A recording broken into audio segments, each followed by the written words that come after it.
They proceed to a nearby rural community, unknowing that Aiko and her classmates would be visiting the fields. Shimizu, one of the classmates, has vanished. Hajime attempts to stay away from them, but they hear Shay address him by name.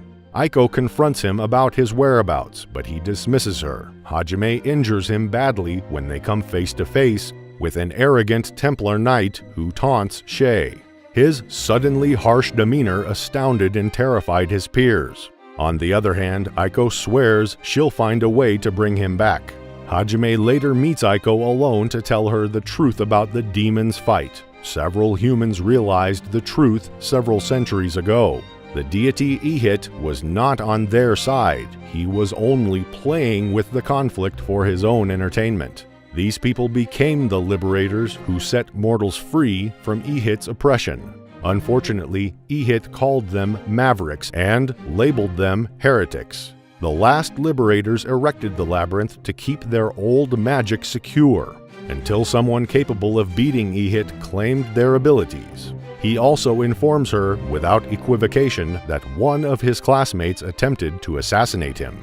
The following day, Aiko and the students insist on assisting them in their search for adventures in the mountains, as Aiko wants to learn more about the liberators. Once in the mountains, Hajime searches for the adventurers with transmuted drones linked to his jewel eye. They track down Will, the aristocratic son and the lone survivor, who relates that they were assaulted by a monster army and a black dragon. They are assaulted by the dragon as they return. Hajime successfully knocks it out of the sky and uses his weapon, the pile bunker, to penetrate its armor with xanthium stakes driven through any substance. Shay knocks out the dragon with a drunken decision, almost allowing it to escape. Hajime pushes the stake into the only unarmored location available. However, the dragon's agony causes her to disclose that she is a female dragon born with the ability to transform into a human. She begs him to remove the stake in return for all of her information. She admits that someone somehow compelled her to assault Will and his pals. As retribution, he agrees to assist them in stopping that individual. Even though Hajime intends to kill her, Yui persuades him to spare her. He takes away the stake and the dragon changes into Tio, a shameless masochist who admits she loved the stake a little bit. Now their ally, Tio, reports that the person, whoever he is preparing to assault the agricultural town with a force of 60,000 monsters. When Aiko urges him to fight, Hajime is persuaded. He erects walls around the village to keep Tio away from him, who finds his mixture of neglect and verbal abuse thrilling. Hajime resolves to humiliate Aiko, the goddess of plenty, by dedicating their win to her. Then, with his ammo expended and Yui and Tio out of magic, he massacres the monster army with transmuted miniguns and rocket launchers. Hajime and Shay rush to catch the mystery-tied commander as the monster retreats. Hajime discovers the commander is Shimizu, who has gone missing. Shimizu confesses he was frustrated that he wasn't the sole hero called. We negotiated a demon pact with a demon power in return for killing Aiko, especially because he was so weak in comparison to his more formidable peers. A monstrous spider shoots him from behind as he scrapes Aiko with a lethal needle. Hajime shoots the spider and kisses Aiko to heal her with ambrosia. As Shimizu lies dying, he pledges his allegiance to Hajime, who recognizes the deception in his eyes and murders him cruelly, shattering Aiko. As they depart, Yui correctly deduces that the sniper was shooting at Aiko, so Hajime killed Shimizu so that Aiko would blame him rather than herself, allowing her to mentally heal much more quickly. A slave gang kidnaps Miyu, a rare mermaid infant, and plans to sell her. Hajime gives her back to his father and receives his payment. They decide to take a break and go sightseeing around the city. They meet a sentient talking fish in an aquarium and decide to set him free. In exchange, he spreads word of a kidnapped mermaid. This disturbs him, he decides. Hajime and Shay traverse the city until he discovers the kid in the sewers beneath the city and saves her, angering the slaver's employer. Hajime and Shay manage to keep Miyu safe, but they're at a loss about what to do next. Yui and Tio consider the possibility of sharing Hajime. Despite pleadings to stay with Hajime after giving up a sad Miyu, Hajime chooses to deliver her to the city guards.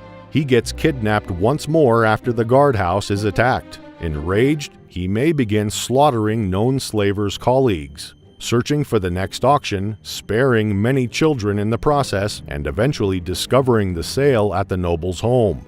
Hajime defeats the monster, saves Miyu, and blows up the house with the auction attendees. Miyu begins calling an uneasy Hajime Daddy, prompting Yui, Shay, and Tio to inquire how she might make all of them pregnant with his children. Despite his reservations, Hajime does an excellent job parenting Miyu. They arrive at the city where Hajime and the other heroes have been summoned. Hajime encounters a panicked Endo while visiting the Adventurous Guild.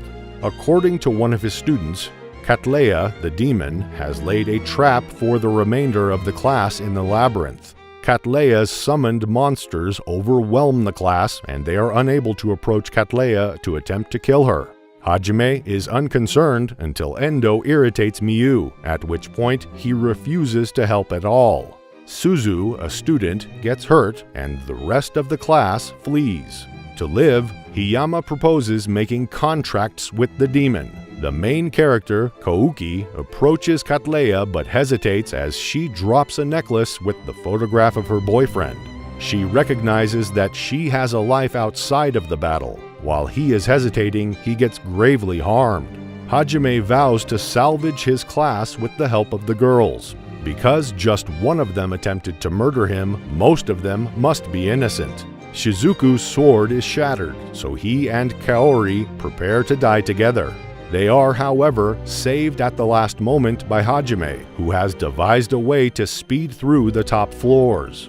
The fact that Hajime is still alive astounds everyone. Hajime deduces Cattleya's sorcery and eliminates her demons. Hayama is scared of Hajime's return, thinking he would be identified as his assailant. Shizuku is transformed into an unbreakable sword by Hajime.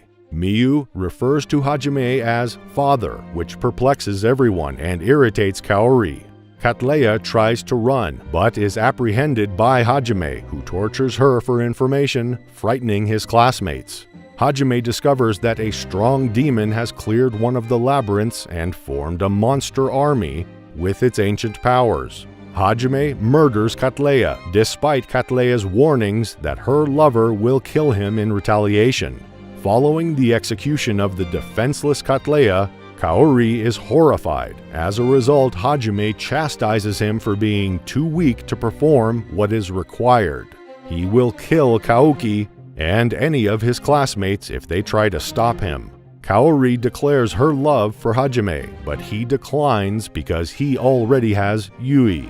To compete with Yui, Kaori insists on joining his squad. Shizuku attempts to return the sword he gave her, but he instructs her to keep it. She may, however, be developing feelings for him. As they leave in Hajime's transmuted SUV, Kaori is enraged to learn that she will have to share the rear seat with Shay and Tio, while Yui will be seated near Hajime.